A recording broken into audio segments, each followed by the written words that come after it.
morning, students. How are you? Now we are going to start the second chapter of history, nationalism in India. What do you mean by nationalism? Nationalism is an idea and movement, we can say, that promotes loyalty and devotion to a nation. When we are loyal to our nation, or we can say to our country. Clear? And you have seen modern nationalism in Europe came to be associated with the formation of nation states. It also meant a change in people's understanding of who they were. Now, one thinking was promoting in their mind who they were and what is their identity and sense of belonging.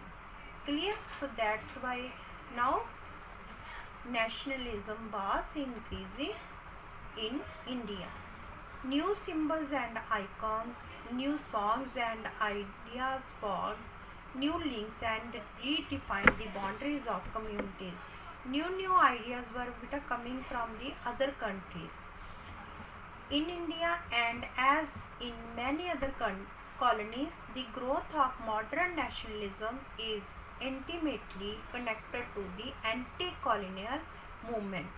People became discovering their unity in the process of their struggle with colonialism. Clear? Now they were understanding. After that, they shared a bond and that tied many different groups together. After that, the Congress under Mahatma Gandhi tried to forge these groups together within one movement. Mahatma Gandhi was a Congress leader. He thought, if we will start one movement of, if we will together start one movement, then we can get independence. What the junta did not emerge without conflict. Conflict means different ideas, different thinkings. So that's why what the junta did not emerge without conflicts. Their thinking were changed. So that's why they were trying. After that, in the earlier textbook we have read about the growth of nationalism in India up to the first decade of the 20th century. But now in this chapter we will start from the 1920s and study the non-cooperation and civil disobedience movement. Clear?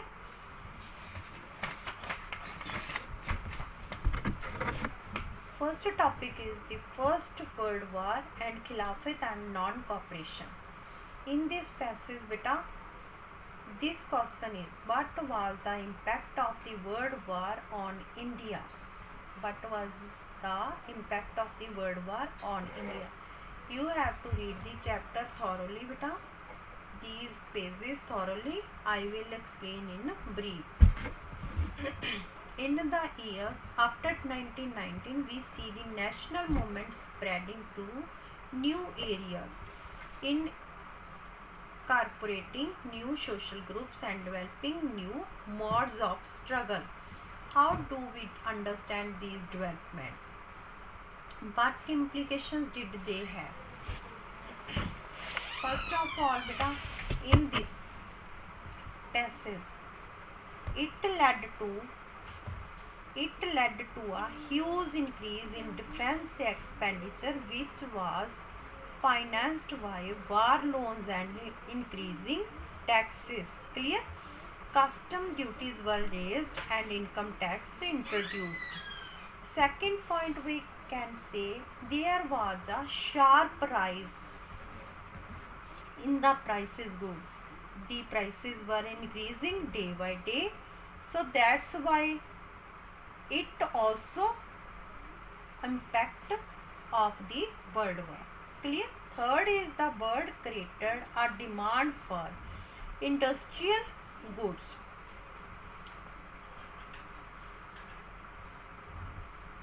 The world war.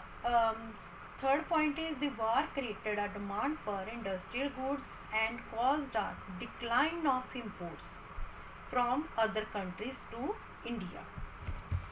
Next, fourth is villagers were forced. Villagers were forced recruitment as a soldier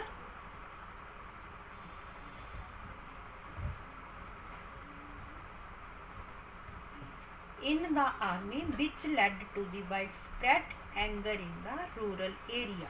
Clear? These were the 4 points which impacted of the Boer War on India.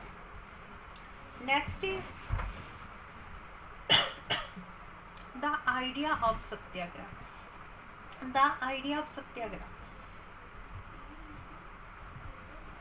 In this part, question would be there, beta.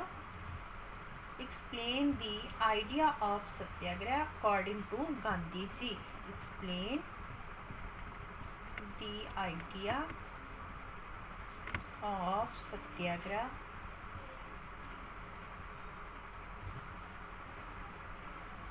according to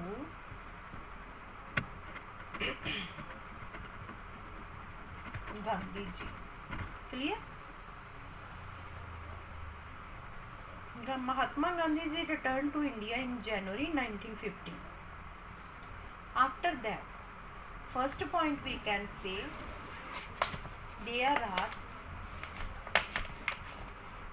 some points about Gandhi ji ideas on Satyagraha.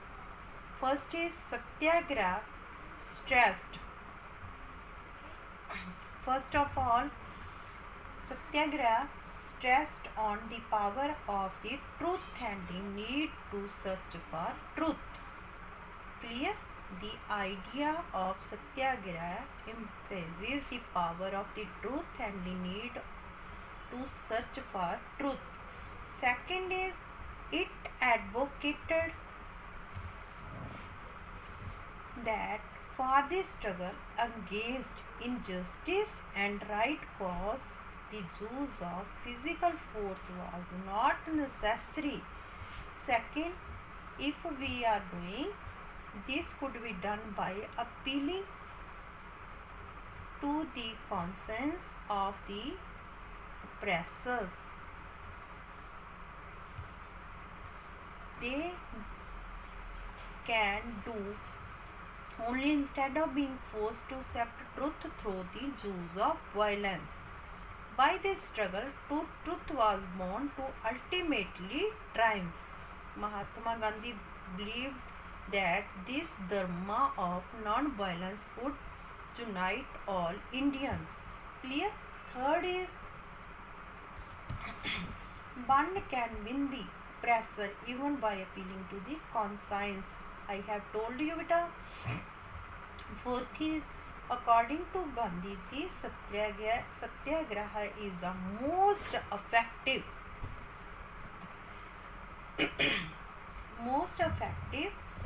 method to protest. By this we can oppose anyone. He believed that Satyagraha could unite all Indians. This point also I have told you. So these are the main points, main ideas of Gandhi ji about Satyagraha. Clear? Next is the Rawle Act. The Rawle Act. What do you mean by Rawle Act? This act gave the government too many powers to control the political activities. And allowed to stop leaving of a place to the political leaders, we can say political prisoners, without trial for 2 years. Clear? They repressed them. They repressed the political activities because there was a fear in their mind, if they will unite themselves, then they can take any action against them. So that's why they started the Revolt Act. Clear? In this passage, beta, first of all, the Indian showed their disapproval. After that, Indian showed their disapproval this act. So, how they disapproval this act? Number one is Mahatma Gandhi decided to launch a non-violent civil disobedience movement. Which movement? Non-violent civil disobedience movement against this law. Second is rallies were, first is beta disobedience movement, second was rallies were organized in various cities. Clear? Third is a crowd gathered at the Jallianwala Bagh, at the Jallianwala Bagh here on 13th April. Clear? On 13th April, Jallianwala Bagh,